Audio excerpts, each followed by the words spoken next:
Hey there, and welcome back to English and Chill, the show where we dive into the practical tips and mindset shifts that help you level up in English, life, work, and everything in between. I'm your host, Norman, and today we're tackling a big one. One that sneaks up on us all, no matter how motivated or productive we try to be. Yep, we're talking about procrastination. Whether it's putting off that one email, avoiding a major work task, or delaying a dream project for years, we all procrastinate. But what if we could actually beat it? Today, I'm walking you through how to recognize the roots of procrastination, why it happens, and most importantly, how to overcome it. So grab your coffee, take a deep breath, and let's dive in. What is procrastination? Let's start with a basic definition. Procrastination is the act of delaying or postponing a task or set of tasks. But more than that, it's a habit, often unconscious, that we repeat over and over. It's not laziness. That's a common misconception. Laziness is a choice to not act. Procrastination is more like an avoidance strategy. It's rooted in discomfort, emotional, psychological, or even physical, with the task at hand. And here's something fascinating. We often procrastinate not because we don't want to do the work, but because of how the work makes us feel. The psychology of procrastination. Let's geek out a bit. Psychologists say procrastination is often a form of emotional regulation. For example, when a task feels boring, overwhelming, or uncertain, our brain chooses to avoid that negative feeling. And it does that by distracting us with something else. And guess what? It works, at least temporarily. That rush of relief when you decide to do it later is your brain rewarding avoidance. The problem is, that relief is short-lived.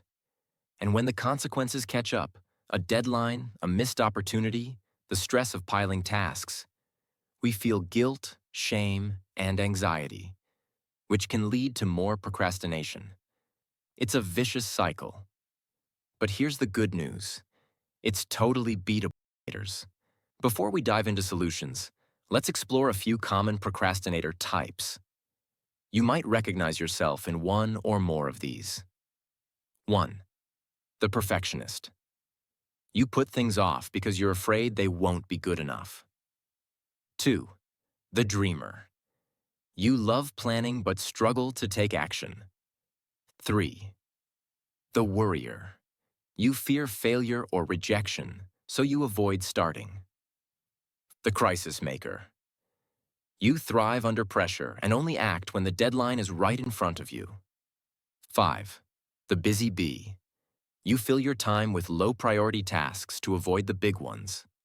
Once you identify your pattern, it becomes easier to address it. Procrastination. All right, now let's get into the good stuff. Here are 9 proven strategies to beat procrastination. 1. Break it down. Big tasks are overwhelming. Break them into smaller, bite-sized steps. Instead of write a book, try write 200 words. 2. Use the 2-minute rule. If something takes 2 minutes or less, do it immediately. It clears mental clutter and builds momentum. 3. Time blocking, schedule your tasks. Give them a time slot on your calendar, just like a meeting. No more vague to-do lists. Set a timer, Pomodoro technique. Work for 25 minutes, then take a 5-minute break. It keeps your brain fresh and focused. 5. Change your environment. Sometimes your surroundings are feeding your procrastination. Tidy up, change locations, or block distractions. 6. Use temptation bundling. Pair something you enjoy with something you avoid. Listen to your favorite music while organizing your inbox. 7. Visualize the consequences. Think about how you'll feel if you don't do the task. Let future pain motivate present action. 8. Get an accountability buddy. Tell someone your goal. Check in with them. It's amazing what we'll do when someone's watching. 9. Be kind to yourself. Forgive yourself for procrastinating. Harsh self-criticism fuels the cycle. Treat yourself like you'd treat a friend. Make a difference. Strategies are great, but mindset is everything. Let's talk about some key shifts that help rewire the procrastinator brain. 1. Action. Before motivation. Waiting to feel motivated doesn't work. Motivation often follows action, not the other way around. Just start. 2. Progress over. Perfection done is better than perfect. Let go of unrealistic standards and focus on completion. 3. Discipline is a muscle. The more you practice it, the stronger it gets. Start small and build that mental toughness. 4.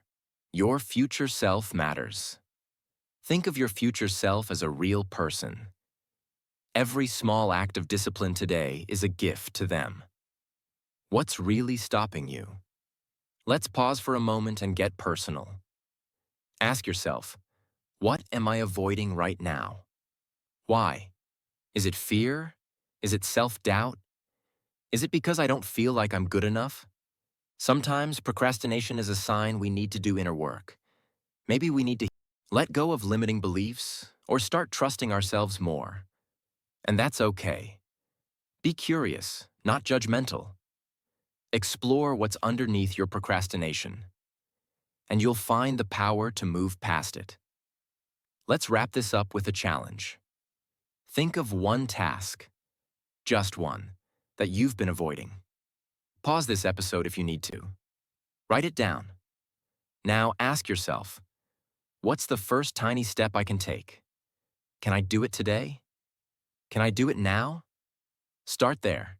The smallest action beats the best intention every single time. All right, friends, that's it for today's episode. I hope this inspired you to tackle procrastination head-on and take that next step toward your goals. If you enjoyed this episode, I'd love it if you subscribed, left a review, or shared it with a friend who could use a little push too. Until next time, take action, be kind to yourself, and keep moving forward.